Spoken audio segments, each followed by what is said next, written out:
Het is 5 uur. Goedemiddag en welkom bij Joert. Bij een flat onder Antillewaai in Ljouwert is van de middag om 11 uur een pad van een galerij onder een kaam. Het gaat om een stuk van zo'n 4 meter breed. De flat zelfs is 10 verdiepings heeg. Woender boppen woender is er net in verwoenen rekken. De 100 wenningen in de flat binnen ontrommen. Er wordt onderzocht of de constructie van de flat wel sterk genoeg is. De bewoners worden zo lang opvangen bij het jonkenlissende Friesland College. Gewoon bewoners worden maar heegwerkers uit haar wenning hellen, omdat ze net meer oer de galerij het huis uit kennen. De flat is eigendom van Woon Friesland. Bij de Antilleflats stiert verslagjouwer Harm Wijstra. Ja, Harm, wat is de laatste stand van zaken? De laatste stand van zaken is dat hier achter mij nimmer meer aanwezig is. Dat betekent dat alle 160 bewoners van de flat die in de jaren 60 gebouwd is, evacueerd binnen. Nee, het Friesland College of ergens oors in de stad onderbracht binnen. Want het is te gevaarlijk om hierachter nog te wezen. Hoe is het met die bewoners? Ja, kist die indenken dat die schrokken binnen. Vernuiveren ek wat hier gebeurd is, want het is een wonder dat er geen slachtoffers bij vallen is. Dat er net in onder dat balkon rond. Ze binnen hartstikke bot schrokken en we zoeken even een impressie van vanmiddag. Ja, ik zie verdriet. Ik zou eten en ik sting neem de zin. En hier is een heel groot lawaai. En Je toch de vrouw vergeet? Nou, het is verschrikkelijk. Ja, zo'n kabaal. Hij toen ik bang was? Ja, ik was er net meer in de keuken. En ik zag dat er 2 bouwvakkers bezig waren met nieuwe fietsstallingen. Ik denk, die zeg ik even gedag. Alleen toen ik dat wou doen, toen zagen we het alle 3 de grote stukken balustrade naar beneden komen. Wat toch niet doen? Ik dacht, de hele flat valt in elkaar. Ja, Harm schrokken bewoners dus. Is er al meer bekend hoe dit nou krijgt gebeuren, Koer? Nee, en dat is de grote vraag van zelfs. Want er betonrot bij gelijks. Want het is een oud gebouw, hier een 60. Er zal een bouwkundige inspectie nou onderzoek naar doen. Die ben de familie mij uiteenzet. Dat is een onafhankelijk bedrijf. Dat zal dat los dus van de oerheid, de gemeente en de wenningcorporaties doen. En die moeten antwoord geven op de vragen die er binnen. Het kan wel een paar dagen dworren, wat er een uitslag is, hoe het nou krijgt met die constructie hier achter mij. Er is intussen een informatienummer ingesteld voor elke die het vragen had door de gevolgen van het ongeluk. En dat telefoonnummer is 058 233 4040. Wat is de identiteit van een dorp en hoe kun je die identiteit broeken om de leefbaarheid te verbeteren? De Wageningen Universiteit had er onderzoek naar die in Wergeer. Zij is de oude tijd praat over wat de werkgeesters biedt. Begelijks de wettersport in het dorp of het verenigingsleven. Plaatselijk belang het er wel wat van opstutsen. Nou, neem maar wat. Aan de westkant van Wergeer er is een grote nijbouwwijk of die is in ontwikkeling.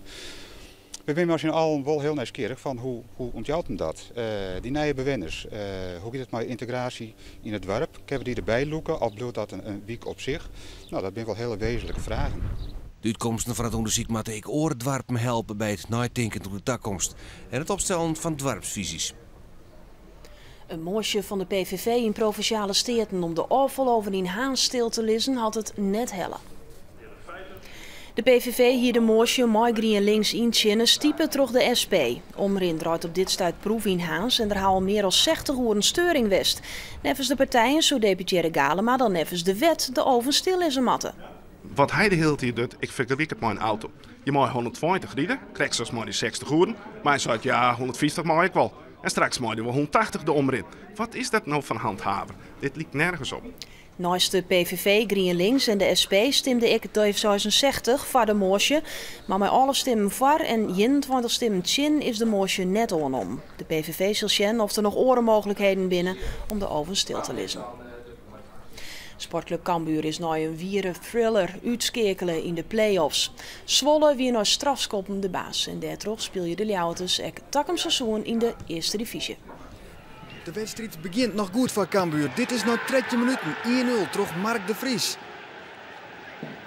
In de tweede helft krijgt Cambuur dan de kans om er 2-0 van te maken. Reza Goganiat alleen al op Diederik Boer, maar die brengt redding.